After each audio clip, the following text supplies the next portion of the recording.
Everyone knows I'm totally head over heels for Tina. I've been her doormat, even took a hit for her. Gave up everything, lost my dignity. But when I got kidnapped, Tina thought I was the mastermind trying to hurt her first love, Eric. She let the kidnappers rough me up, even smirked at me. Ben, stop the act. You make me sick. Later, I figured out I messed up.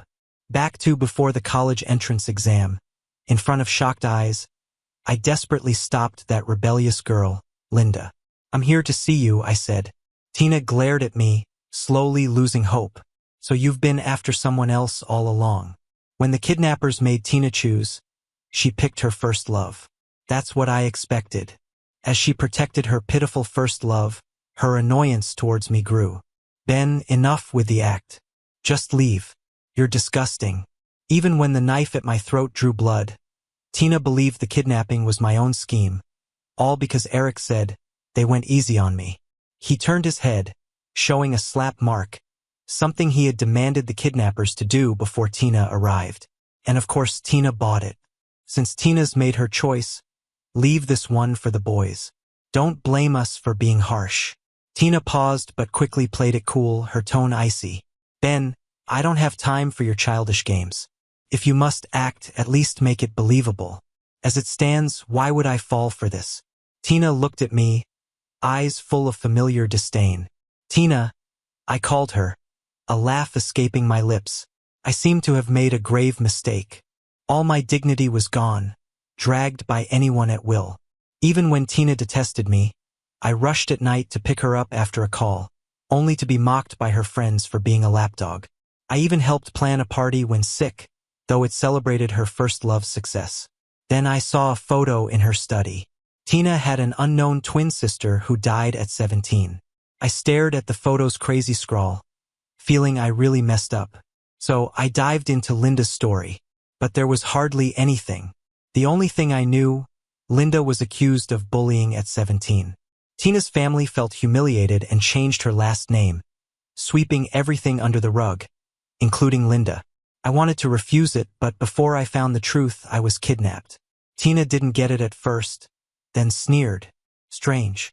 I thought you believed you were right. Tina's hatred was largely because I was placed by her parents to monitor her, a humiliation in her eyes. Just over this one thing wrong. The physical pain was numbing. Eric wasn't innocent. He had them hit where clothes covered. I swallowed the metallic taste, whispering, just this one thing wrong. Tina laughed, maybe about to say something. Then she froze, distracted by the kidnappers dumping me into the water, bound and all. That probably wasn't in Tina's plan. As I was thrown overboard, I thought I saw Tina reflexively leap toward me. But it didn't matter. I might have been reborn. I looked at the faded hand-me-down clothes, my calloused hands. During the years with Tina, I kept them soft. But now, someone dragged me along with harsh words. Boys with books are useless. Go work thinking you're tough. What's school gonna get you? Stunned, I forgot to struggle, letting my so-called mom drag me and tear my clothes on the ground, scraping my skin. Pain jolted me back. I struggled, let go of me. But this malnourished body was no match for a farm woman. Dredged up memories, swallowed by deep-seated fear, surged back. I bit my lip, quelling the scream, clawing desperately backward. My other hand searched for the utility knife in my bag. I always carried one. Grabbing it, a bold, familiar voice broke through. Human traffickers this brazen now? Kidnap in broad daylight? Familiar voice, familiar lines. I stared, teary-eyed, at the backlit figure. Somehow, it hurt so much. Last life, it was like this deserted path at lunch. My mom lured me out, trying to drag me home. Linda had stopped her. She gave my mom cash to leave me alone for studies. Later, lacking tuition, an enterprise stepped in, owned by Tina. Linda, annoyed, pulled a wad of cash from her pocket. Is it money you want? Take it. Leave him alone. My mom counted with a smile, then acted tough. Miss, this isn't enough. Linda rolled her eyes, teen and tall, enough to draw stares. She pulled a ring off and handed it over. Trade this. My mom, with a greedy grin, reached for it, but I snatched it first. Her face fell, hand raised. You brat. But she held back. Knife in hand, I glared. She only gave you $1,000. There's 2 here, enough. Can't scam me. Linda grumbled, sidling next to me, blocking Mom's way. I tightened my grip on the utility knife I was holding, expressionless. If you keep playing games, I don't mind tearing everything apart. Aren't you most fond of your precious daughter? Maybe my eyes, determined to drag everything down with me, scared my mom. She didn't dare ask for the ring again. After cursing a few dirty words, she left in a hurry. I kept holding the utility knife until my mom's figure completely disappeared. Until Linda suddenly laughed and lightly patted my head, teasingly. You look so skinny and weak. Didn't think you'd pull out a knife. What, you think you can kill someone at your age? I didn't respond. I just quietly put the utility knife away and then silently stared at Linda. She looks exactly like Tina, the Tina I know, just much younger. The only difference, maybe, is the tiny mole on Linda's nose. You wouldn't notice it unless you really looked. Why are you staring at me? Linda touched her nose, looking exaggeratedly surprised. You're not seriously thinking you can kill someone, right? I still didn't answer. So, Linda just looked a bit stunned. Linda didn't head back to school. She just wandered around aimlessly on the streets. I followed her up to the point where she started getting fed up. Hey, you're gonna follow me into the girls' restroom too? She intentionally emphasized girls' restroom. I glanced at the school uniform tied around her waist and randomly asked, why aren't you in class? Lunch break is over. Why aren't you? Linda laughed angrily, then shot back. I got leave. That kind of threw her off. She didn't look too happy. I thought she'd be mad, but she just ran her hand through her hair and pointed at me, all confused. I need to save poor boys like you. School just holds me back from becoming a world hero. It was very middle school syndrome-ish, totally opposite of Tina. But I still mistook her for someone else. A wave of indescribable despair and sadness hit me hard. I was nearly out of breath. I was dizzy, scaring Linda. What's up with you, kid? What's your name? I heard my hoarse voice, grabbing Linda's arm. She was skinny but surprisingly strong. I need to know your name so I find you to pay you back later. I tried giving back the ring to Linda, but she refused. It was just a useless decoration to me. Linda tossed the ring into my bag without looking. I, unlike my sister, am never short on money, and that gave me an excuse for paying her back. I stared at Linda with unblinking eyes until she looked away awkwardly. Big brother's stronger than he looks. She suddenly laughed, easily freeing her arm. Want to pay me back? Sure. That little piece of metal isn't cheap. Someday you'll manage it. What a stubborn attitude. Linda mumbled, but then she smiled and tapped my head. Okay, remember this, I'm Linda. After she told me her name, she wouldn't say more. On the way back, I tried chatting with her. But every time I aimed to know more about her, she'd skillfully change the subject. Her carefree smile never left her face, so I just let it go for now. You're really smart, Linda suddenly said out of the blue, just as we reached the school gate. I didn't get it at first and looked at her after giving a You know me too? Top of the class, always outscoring Tina. Ben. Linda grinned. Yeah, I know you. I had so many questions for Linda, but the security guard had spotted us, yelling, Hey, you 2 students, why are you out during class hours? Skipping class for a date? No, I automatically turned to explain to the guard. But right then I felt a soft voice by my ear, filled with a crisp, clean smell of a girl. Keep going. I'm counting on you to take that girl down a peg. Linda laughed, then ran off before the guard reached us. She never turned back, but it was like she knew I was watching, casually waving from behind.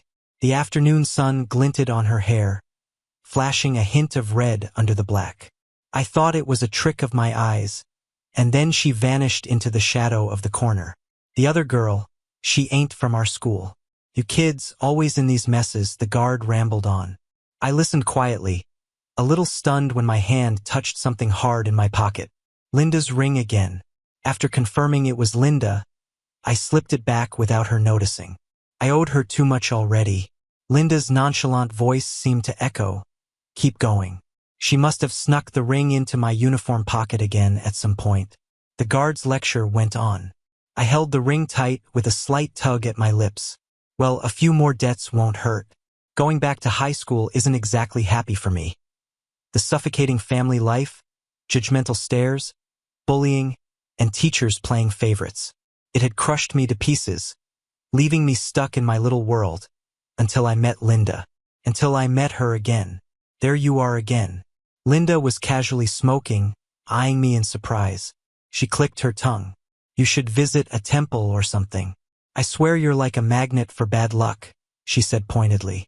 Behind her, a bunch of girls, visibly scared, hovered. A few thugs she brought around them. I silently picked up books that had fallen into the muddy ground, stamped on several times. Just like before, those people enjoyed bullying me. Just like before, Linda would appear to help out.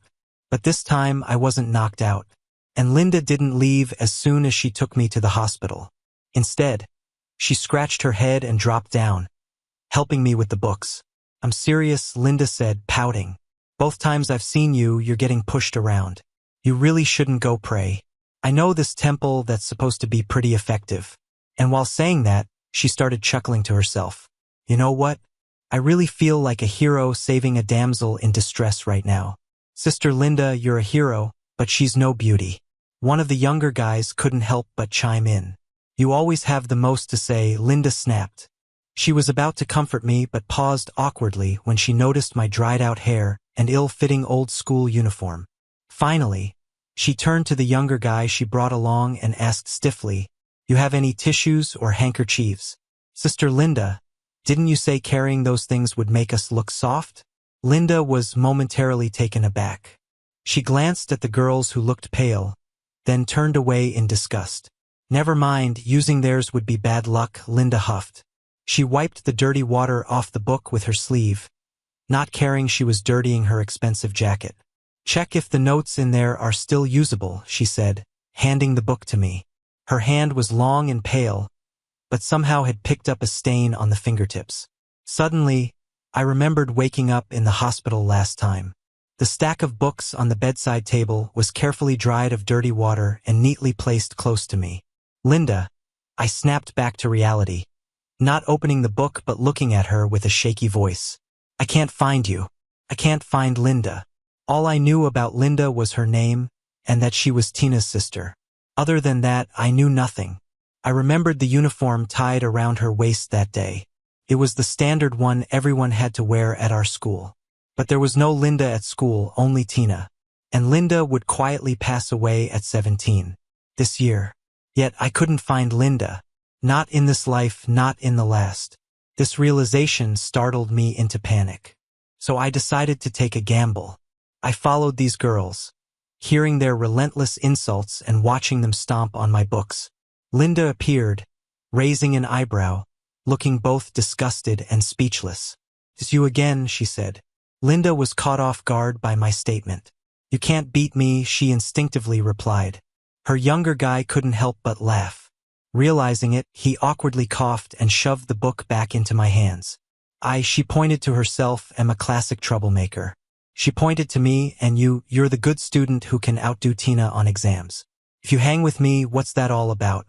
She chuckled at her own words until she saw my silent stare. Then her smile slowly faded.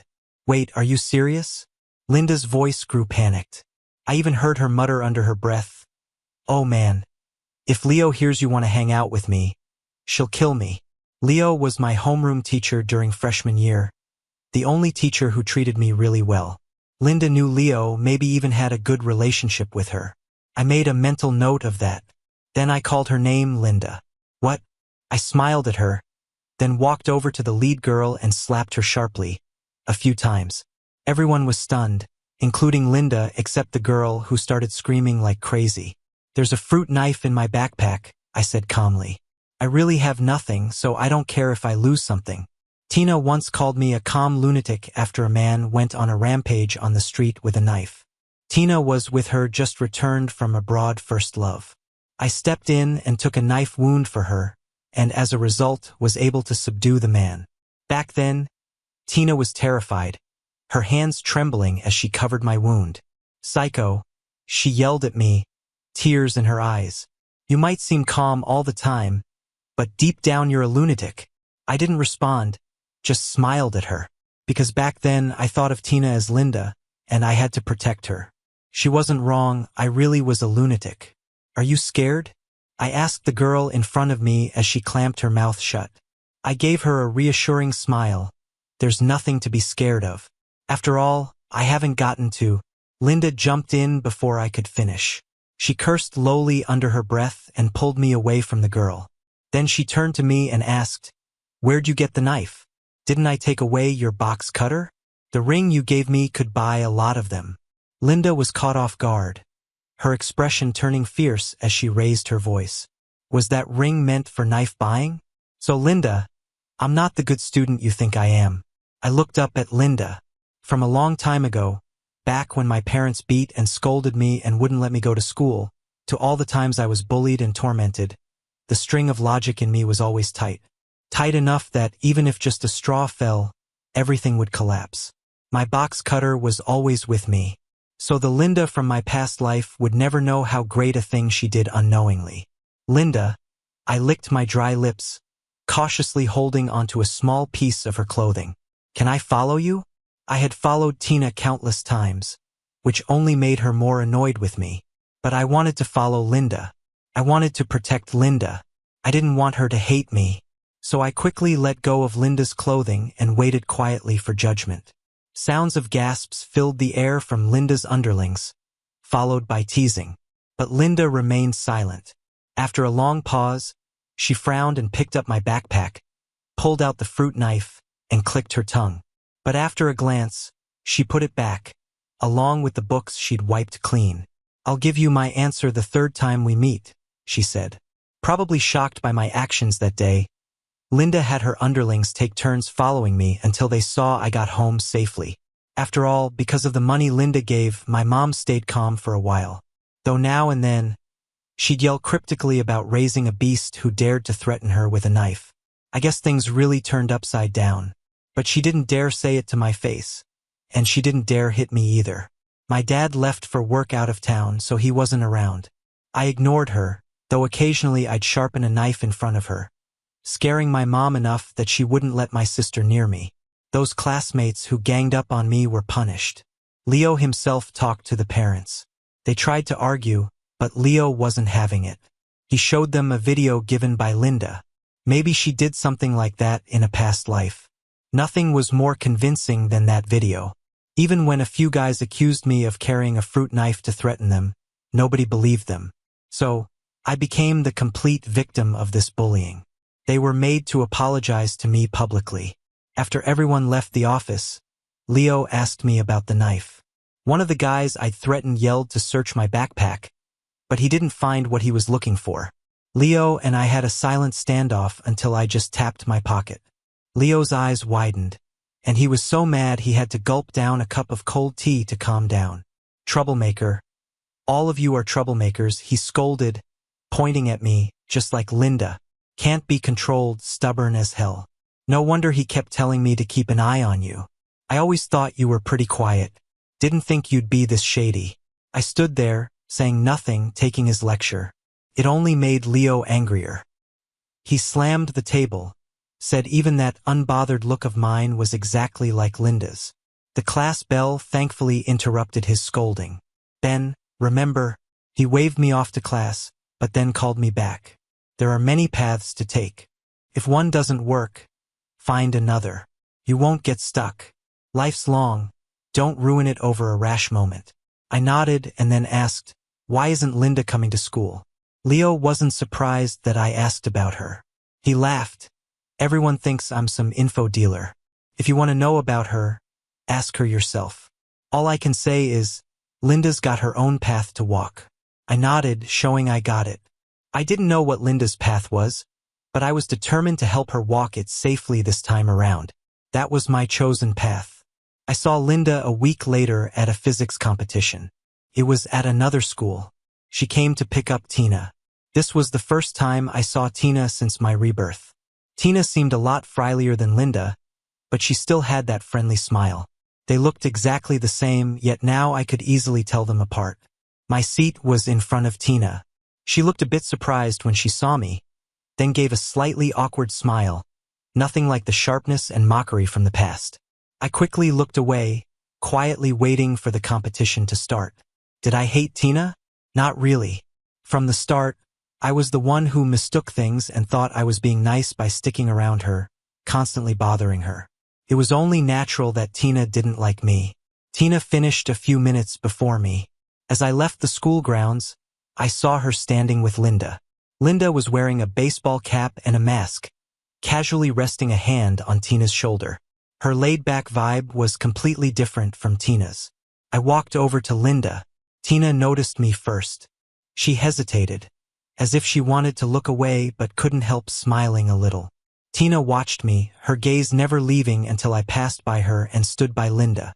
"Linda," I said, only looking at her. "I've come to see you." It was our third meeting. Linda had once said she'd give me answers on our third meeting. "You recognized me even when I'm in disguise?" Linda was surprised, then laughed. "You really are stubborn. Want to grab a bite?" "My treat." I nodded. I didn't look at Tina again, so I didn't see her go pale when I said Linda's name. "Tina, you coming?" Linda asked. "It's just a simple noodle shop, probably not your style."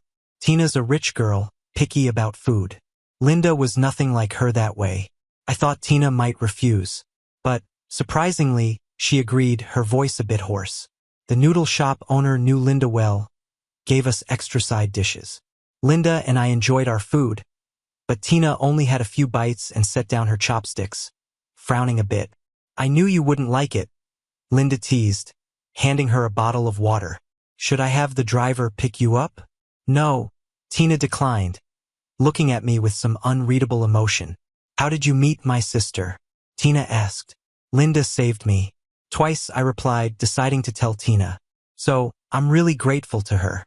"Ben's the one I told you about before," Linda said, opening a beer, and then raised an eyebrow at me. "Want a drink?" I shook my head. She laughed. "See? A guy who doesn't smoke or drink, yet brave enough to take a knife to his bullies." The comment seemed to shock Tina. Her lips moved silently, before she softly said, "I didn't even know. You think just 'cause you're a bit smarter, you know everything?" Linda misunderstood her sister's words. Tina kept silent, not explaining further. Not long after, Tina was picked up by her driver.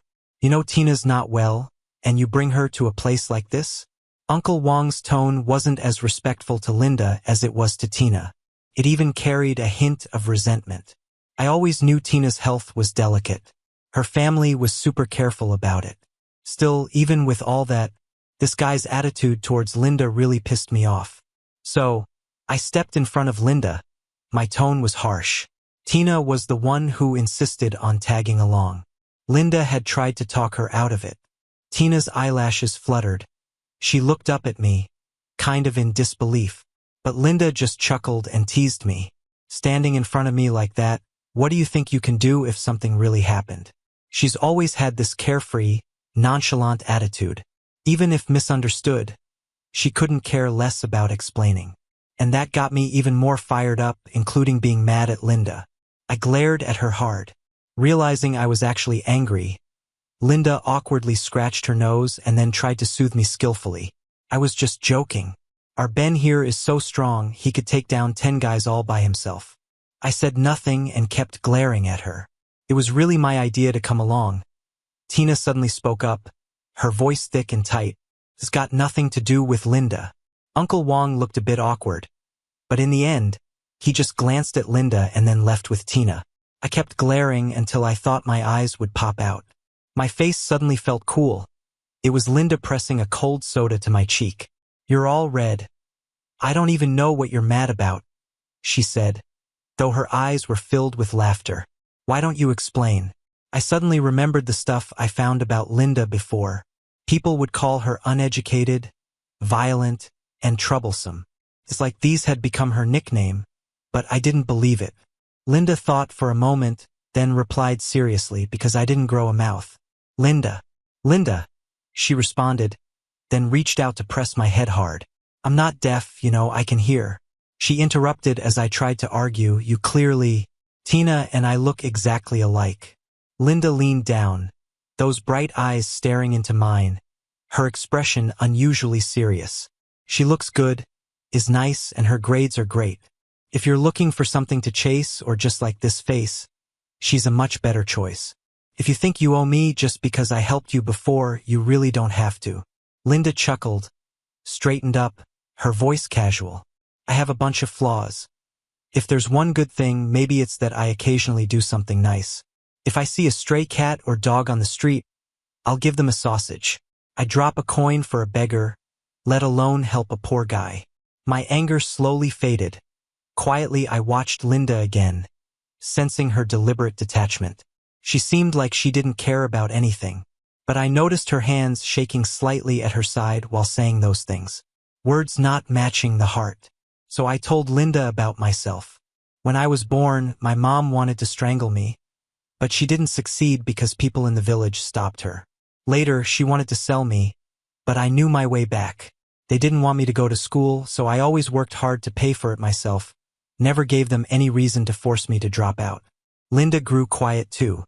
"So Linda, you'll never know how heroic it was just for you to stop my mom that day." My vision grew blurry. I couldn't even make out Linda's face anymore. "Tina's great, but even if she's the best person on earth, she's not the light I want to follow. So even if you don't need it—" I tried to continue but found myself tongue-tied. What if Linda didn't need it? What if she, like Tina, didn't really need my kind of useless gratitude? Suddenly, I felt lost and unsure, until Linda burst out laughing. Her laughter was exaggerated. She covered her face with her hands, her shoulders shaking.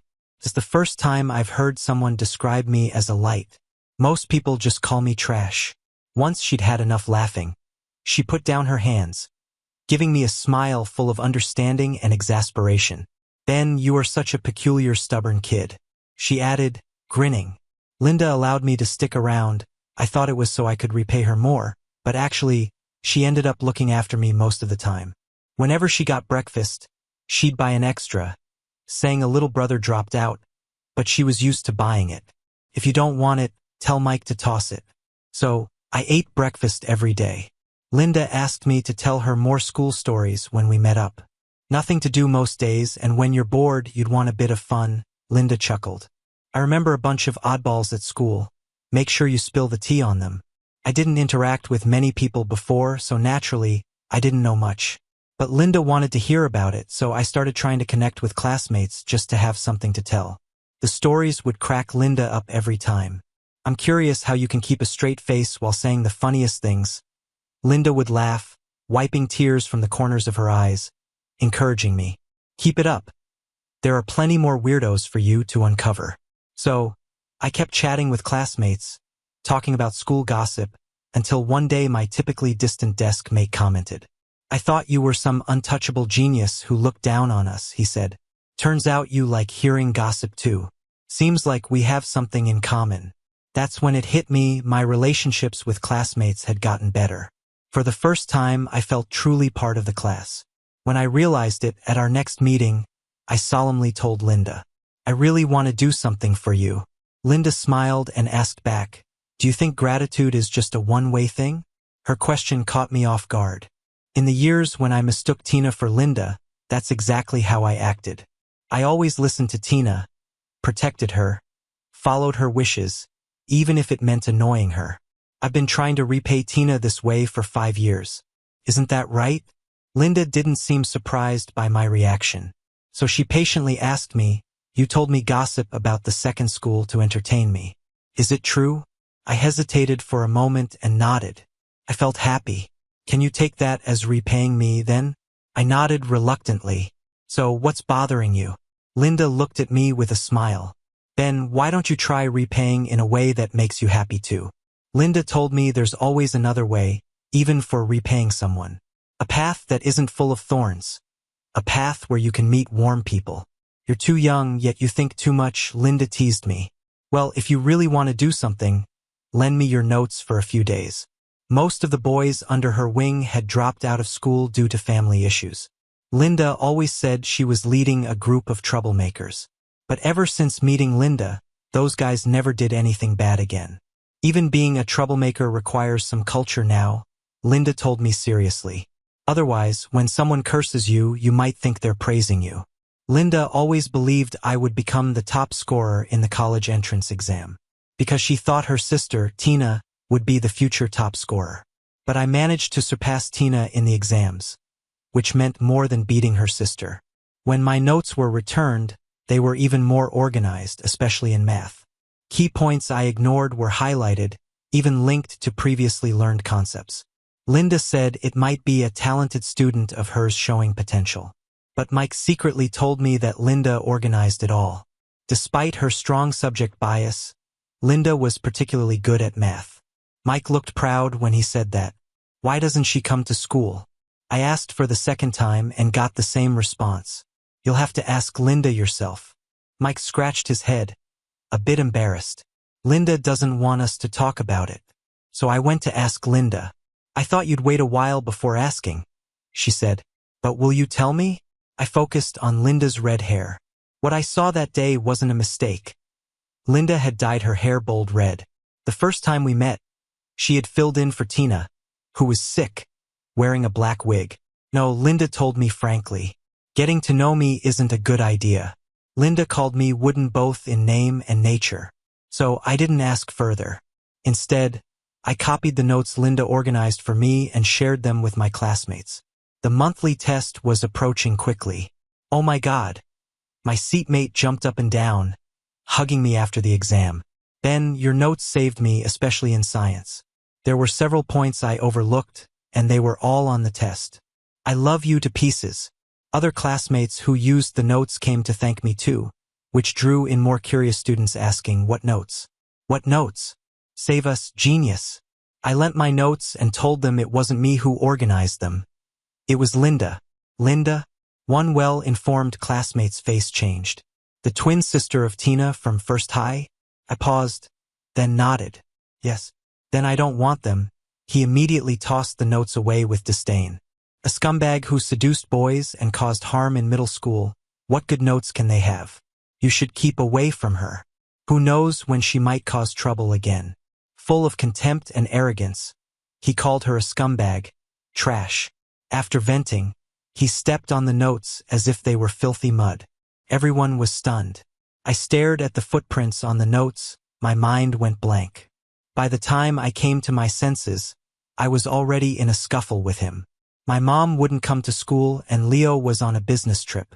Finally, Linda found someone to solve the problem for me.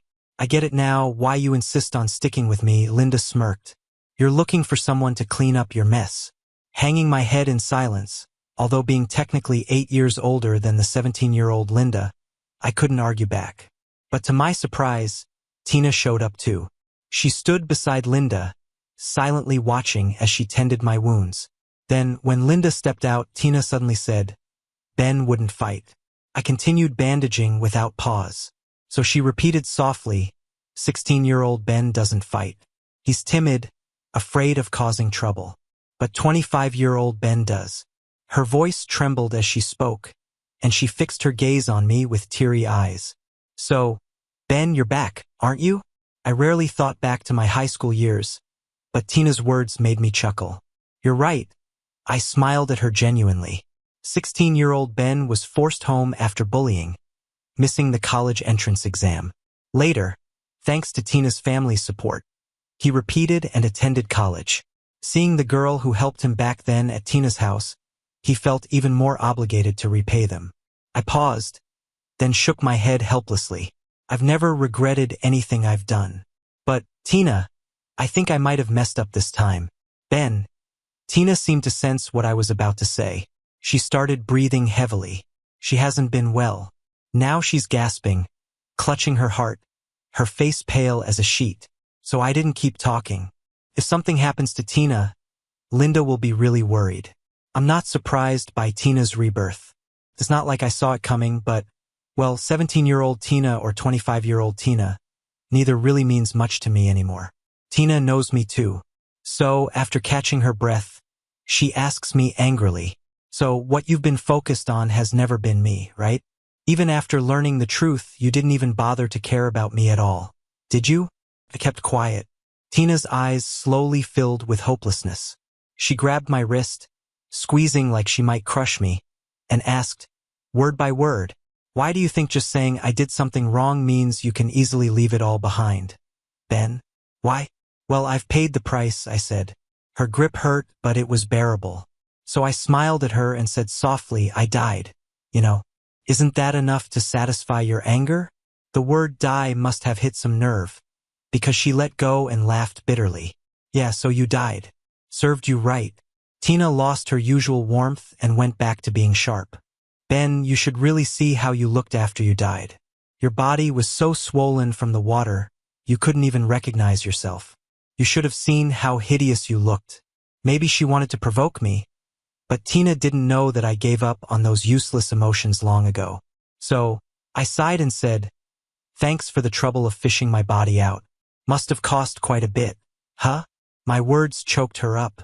She wanted to say more when Linda walked in and interrupted us. What body? Linda caught some words, confused as she looked at us, then laughed. Didn't you just hurt your hand? Relax, not gonna die. But if you ever fight again, I swear I'll knock you out myself. Linda looked at me with a serious smile, then ruffled my hair in frustration, calling me stubborn. Tina watched us interact, staying silent. The fight was eventually left unresolved. But because of it, I finally learned why Linda hadn't continued her studies. Someone saw a panicked boy run out of an alley, clothes disheveled. He was so scared he didn't see where he was going and ran into the street, getting hit by a car. Linda ran out after him. He didn't die but turned into a vegetative state, still in the hospital. That area had no surveillance cameras, so Linda, who came out after him, got labeled as the culprit. No one believed her, not even her own parents, when she said she was trying to protect the boy. Since they couldn't find the person Linda claimed tried to entice him, and the only person who could clear her name was in a coma, everyone thought Linda was making it up. No one believed her because they all saw her as a delinquent, and you can't trust a delinquent, right? Tina's parents forced Linda out of school, brought her to their home, changed her last name, and handled the incident with a firm hand. But back then, young Linda wasn't a delinquent at all. Leo, while telling me this, seemed so angry. She just wanted to give those kids a chance to do better, Leo said. But no one believed, not even me, that someone could be so kind-hearted, especially not a middle schooler. Do you know why Linda got into fights? Leo asked me. After a moment of silence, I responded, because of Tina. Tina wasn't well, and her entire family treated her like a fragile object. But they couldn't always be around her. So, the one there for Tina the most was Linda. See? Even you know why. How can her parents not see it? Leo's smile was sarcastic. I thought of Tina's parents from my past life and figured maybe they knew from the start. Tina's family cared a lot about their reputation. Even if Linda fought to protect Tina, raising a fist made her a perpetrator, not a victim. They could accept Linda being a temporary victim, but not a constant aggressor. So they chose Tina over Linda, and Tina was the obedient, high-achieving child who could benefit the family more. Ben. Leo patted my shoulder with a sigh. Sometimes I think you two are really similar. Things were dug up again. What Tina's family suppressed with harsh tactics led to even harsher backlash this time. I caused this backlash. I searched for Linda but couldn't find her. I figured she was upset. Before I could find her to explain, my dad came back. He dragged me home, talking about how I fought and was out of control. No one stopped him. Guess they thought I needed disciplining with him back. My mom added fuel to the fire, embellishing how unruly I'd been. Soon, he'll probably just run off with a woman. She spat, cursing me with the vilest words. My little sister joined in, throwing toy cars at me. Don't run, make money, buy me toys. A metal toy car hit my forehead, blood streaming down, blurring my eyes. I just watched this family in silence. It was probably because my mom reminded him. As soon as my dad dragged me home, the first thing he did was strip off my clothes. He found the knife I had hidden on me. I stood there almost naked in front of them, feeling numb and indifferent. They locked me up at home to punish me. My mom starved me for days. Any little bit of weight I'd gained with Linda's help was completely gone. Does that factory still want him? I heard my dad ask my mom. Go talk to them. See if they'll pay more. Let's get rid of this kid, he said. They hid all the sharp objects in the house to keep me from escaping. Except for mealtime, my hands and feet were almost always tied up. It felt like I had returned to the darkest times of my past life. But this time I was calm. I had a plan. The worst-case scenario was all-out destruction. What I didn't expect was Tina barging in with the police. It was the day I was supposed to be sold to the factory. To avoid any mishaps, those two had practically finalized the deal and were ready to send me off immediately. There I was, tied up, while the man was counting money with a cigarette dangling from his lips. People around congratulating him. That's when Tina came in with the cops. Bastards, she spat, eyes blazing with anger. She was shaking as she untied me, throwing her clothes over the glaring factory uniform I was wearing. Besides those few words, though, Tina didn't say anything else. Someone reported illegal trading, the police accused. It's just work. Just work, my dad grinned, explaining to the police. Kids in the countryside start working early. We were just letting him work in the factory until he's of age to get paid. It's not illegal. Yeah, exactly, my mom chimed in. Plus, it's family business. You cops can't interfere in family matters, right? The man was too shocked to make a sound. I'm reporting them. My voice came out raspy from days without food or water. They tried to sell me. At that, the cops' expressions turned serious. I had an older brother, but when I was old enough to work, I never saw him again. My mom sold him as labor to a widow. My supposed father tied him up and sent him there. He even broke his leg to keep him from escaping. So I knew from a young age what awaited me. They discovered I was good at school and decided to let me study, thinking I'd be worth more. I thought my brother was the first victim until I learned it wasn't their first time.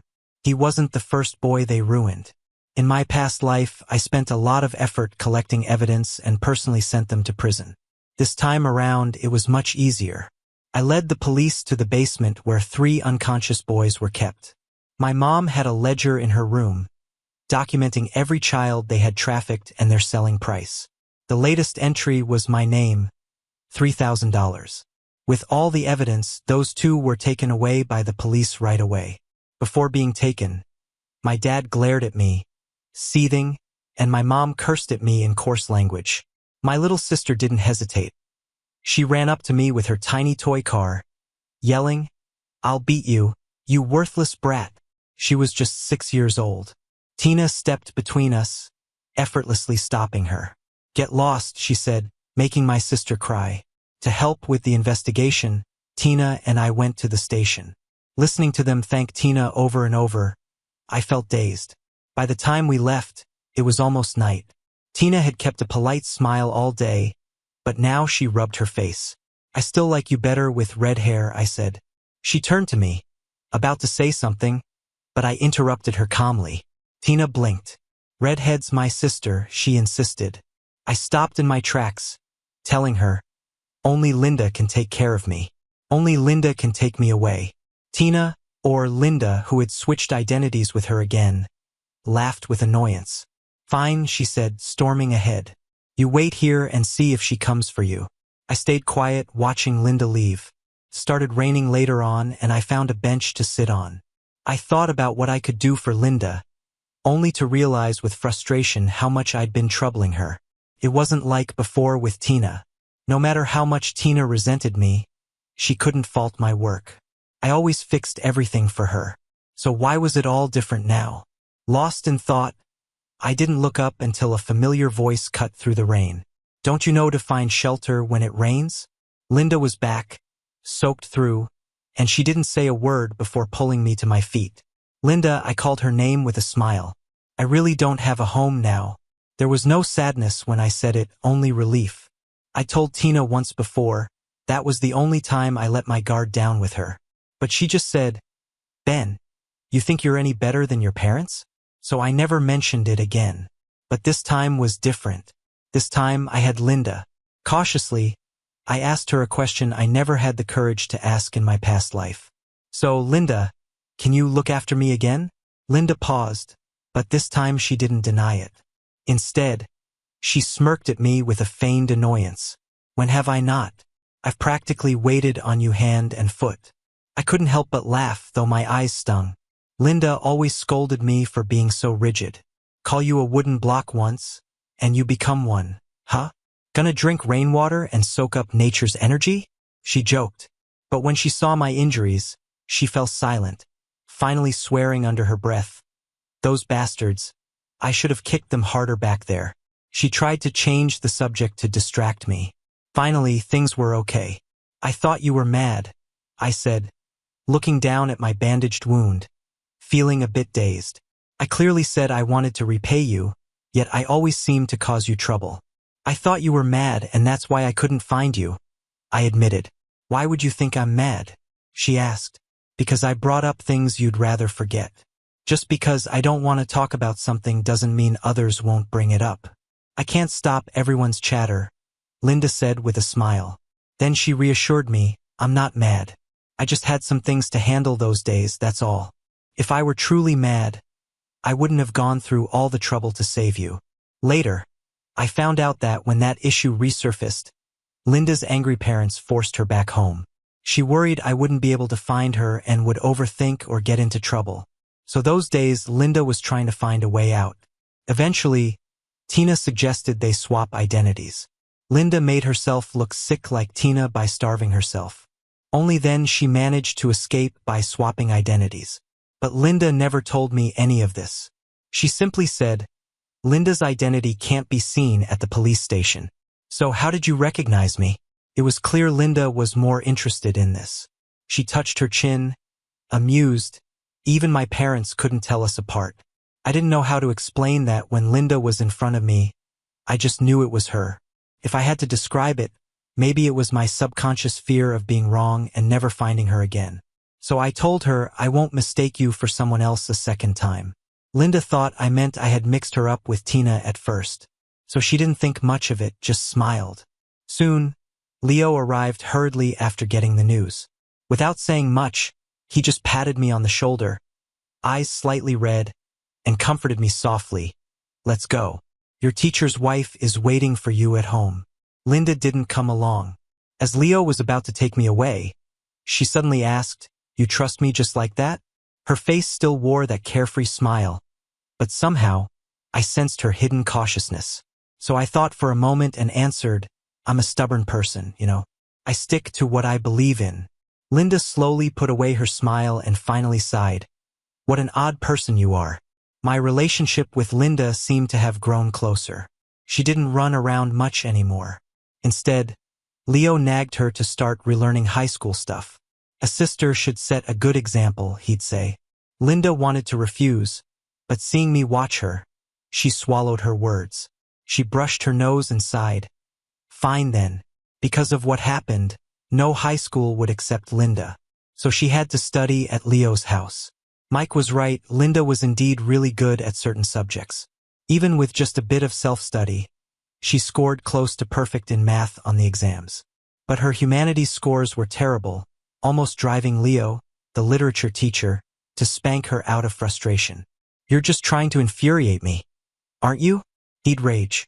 At these times, Linda would become unusually compliant. She'd lower her head and listen attentively to Leo's scolding, like a girl pretending to be sorry. But she'd still sneak winks at me when Leo wasn't paying attention, with a look that said, I hear you, but I won't change. That unbothered demeanor was just like Linda. I recalled Leo's angry words to me before and couldn't help but smile. The Linda standing here now was lively and real, far from just lines of cold text on a piece of paper. So I thought I should do a bit more. I visited the family of the comatose boy. Tina's family covered all the medical expenses. Linda would also visit him. But the family blamed Linda for their son's situation, so every time she came, they'd yell at her to leave. Yet, Linda kept visiting, quietly leaving things before going away, even though they were always thrown out. When they heard I was visiting because of Linda, the smiles on their faces disappeared immediately. I'm not here to ask for forgiveness, I quickly said, blocking the door with my hand before they could shut it. The door pinched my hand, making a dull thud. My hand instantly turned red and swollen, but I didn't feel the pain. Just give me a few minutes, I almost pleaded. Looking at my hand, they eventually stayed silent. So, I shared a story from my Leos and the perspectives of the boys Linda led. I took out a recorder. The boys clubbed together their savings to buy the most expensive one, thinking only the best was worthy of Linda. But in reality, they just had so much to say.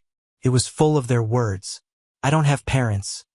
My grandma raised me by collecting trash. Before meeting Linda, I didn't know people ate 3 meals a day, said a chubby boy. Surprisingly, he used to be skin and bones before meeting Linda. My parents got divorced and didn't want me, so I became a thief. I stole Linda's stuff the most. But she didn't call the cops. She beat me up and made me write socialist core values 100 times if I stole, 100 times if I got caught, said Mike. As he spoke, he started reciting socialist values, only to be interrupted by others pulling him away. And me, another chimed in, I have many sisters and no money for school. Linda paid for my tuition. When my grandma got sick, it was Linda who paid the hospital bill. Line after line spoke of their gratitude towards Linda. The family sat in silence and listened till the end, not saying a word. Finally, the mom just couldn't hold back and burst into tears, covering her face with her hands. The girl's dad hugged his wife silently, his eyes red, and told me, "We all know that a true criminal wouldn't feel guilty, especially when the law can't convict her." But Linda kept coming back every week, for 4 years straight. Even after one time when I beat her black and blue, she still came back without a word. We all know this. As he spoke, the dad started to choke up too. But we don't have any other options. We really don't. We're just an average family. We can't afford our daughter's high medical bills. This was the only way, he said. I was speechless. I know how desperate poverty can make people, especially when life and death are on the line. So even though I opened my mouth, I couldn't bring myself to scold them. We'll try to make things clear, the girl's mom said, wiping away her tears. But our testimony won't make a big difference. These parents speaking up for Linda won't clear her name. It might just make others believe they've been bribed. I know, I said, trying to calm down and forced a smile. Only if Lily wakes up, we can prove Linda's innocence. We really didn't know if Lily would ever wake up. At that, Lily's mom broke down crying again. She'll wake up, I said, looking at the boy on the hospital bed, sounding more certain than I felt. It left her parents speechless. As they walked me out, the dad couldn't help but ask, "Do you really believe in her?" Even her own parents didn't believe she didn't do it. Belief might not be the right word, I said, thinking. Then looking out at the sunshine, I remembered how Linda always walked in the shadows when we first met. So I just smiled. I just want Linda to walk confidently in the sunlight. The dad had no words. His gaze drifted past me. Linda. I didn't know how long she'd been standing there or how much she'd heard. She just casually walked over and, patting my head, apologized to Lily's parents. "Sorry about this kid bothering you." "Oh, it's fine," they replied. Linda dropped off some stuff without a word and took me to see the doctor. She quickly noticed me trying to hide my hand, and I should have just ignored it all along. "You should let your hand get crippled so you can't take the college entrance exam," Linda said with a mocking laugh. Her sarcasm hit me hard, leaving me too guilty to talk back. Even the doctor couldn't take it and tried to defend me, but Linda wasn't having it. Leaving the hospital, Linda stayed silent. I couldn't help asking, "Mike and the others mentioned you went out today. You think those punks can keep anything from me?" Linda said, turning to me with a wry grin. "I can tell what they're up to just by looking at them." I stayed quiet. "Got anything else to say?" "Yeah," I hesitated but said, "They believe you didn't do it too." But I didn't see any surprise on Linda's face. She just nodded calmly. "I know," she said. "You know, they need to hate me to have a reason to keep pushing on." Linda replied with a shrug. "Doesn't really cost me anything." But how could it not cost anything? She couldn't go to school because of this and had to endure all those looks and insults. How's that nothing? I got so worked up, I couldn't choose my words. "People say you're the godfather. Then you're the saint." "You're right," Linda agreed, nodding. "If I wasn't, I wouldn't have picked up all you troublesome folks." I couldn't win against Linda, so I just shut up in frustration, glaring at her with eyes welling up. "Why were you crying?" It wasn't till I felt warmth on my face that I realized I was already crying. With a sigh, Linda pulled out a small pack of tissues from her pocket, the kind with floral prints and a scent. "You're getting all snotty now," she joked. "Didn't you say carrying tissues is sissy?" I snatched the tissues from her and couldn't help but retort. "Yeah." Linda chuckled. "Isn't that just me?" I didn't have what it takes to out stubborn Linda. At least it got me to cool down. Linda tried to talk me into calming down anyway. She's always been flexible like that. But then she asked, "Do you really believe she'll wake up?" "She has to," I answered firmly. Linda paused, stunned, then laughed softly, calling me a brat with a sigh and a smile. "Thanks, you guys." Later that day, I exaggerated and told Leo all about it. He pulled out a belt and gave Linda a good thrashing. But before he was done, he ended up crying himself. So Linda didn't even try to dodge. She just let Leo hit her while gently comforting him, even though she was the one who deserved comfort. Leo realized this soon enough and stopped, turning to make a big lunch with our mentor's wife. As for me, after tattling, I made a face at Linda when she glared my way. She pretended to threaten me but soon broke into a smile. Seeing her smile, I suddenly realized how much I've changed. Words like vibrant and alive started to apply to me. In my past life, I was only ever called things like numb or a calm lunatic. But maybe this isn't so bad. I told myself that and couldn't help but sneak in a smile. Everything seemed to be heading in a good direction.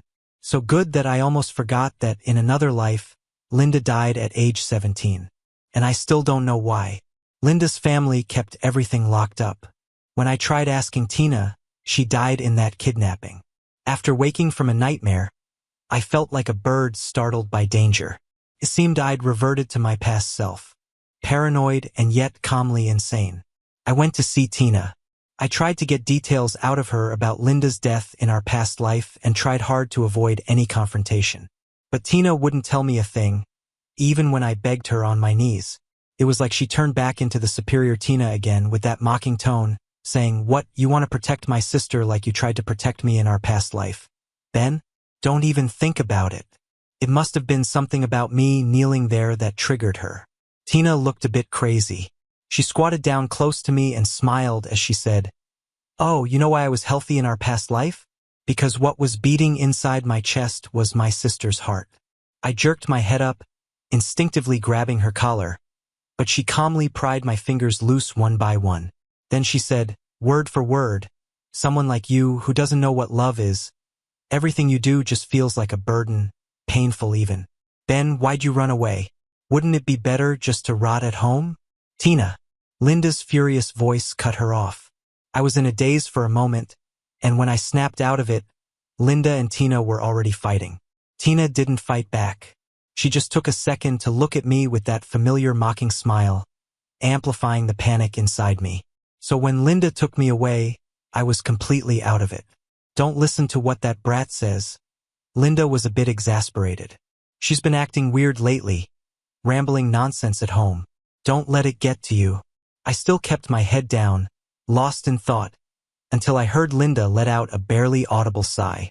She let go of my hand, took 2 steps forward, then turned back with open arms. "You want to cry in your auntie's arms?" Her tone teasing. But this time I didn't even care to be mad. I just rushed into her embrace, holding on tight enough to feel myself shaking. "What are you so afraid of?" She patted my back like soothing a child. "You're all grown up now."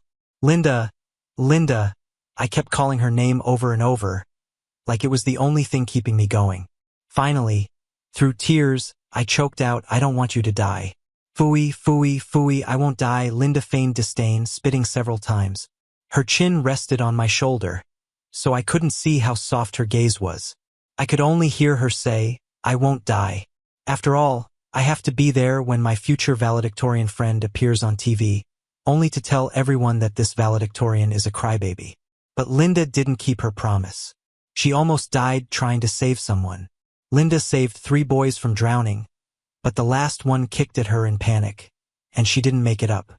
When I rushed to the scene, cluelessly staring at the calm water, my hands and feet went numb. She touched me, the rescued boy cried out, She kept grabbing me, so I kicked her away. That's not how you're supposed to save someone. Everyone comforted the boy. Some even recognized Linda, sneering, knew she wasn't such a saint. She's done stuff like this before. A burst of anger surged inside me, but I forced it down because now wasn't the time. I looked at the water, involuntarily remembering the feeling of drowning to death in my past life. I was terrified, trembling with fear, but I still rushed out because Linda was there. I had to find Linda, but Tina stopped me. She held me tight, her voice trembling. You can't swim. You go in and it's a death sentence. I've already sent someone to save my sister. Don't worry, she'll be fine. I couldn't hear anything, acting like a beast, pulling and biting at Tina. Yet she gritted her teeth, refusing to let go of me, until Linda was saved. She was rushed to the hospital after emergency CPR, and Tina still didn't release me. I sat on the ground, drained, almost suffocating. It wasn't until I heard someone say scum like her should just die that I turned my head, cold and rigid. I stood up, took slow steps toward them. Whenever Linda was around, she'd confiscate anything sharp from me. But after that dream, I secretly hid one anyways. So when I pulled out the knife, panic screams erupted. But I couldn't hear them, couldn't see anything but red. I always knew there was a complete maniac inside me. Only Linda could chain it up, lock it all down. But Linda wasn't there. Linda's alive. Tina's scream cut through the chaos, clear in my ears. Gripping her heart painfully, she still pushed forward, step by step. Linda's not hurt. But if you get hurt, do you know how upset she'll be when she wakes up? Did you think only you wanted to save her? I wanted to too.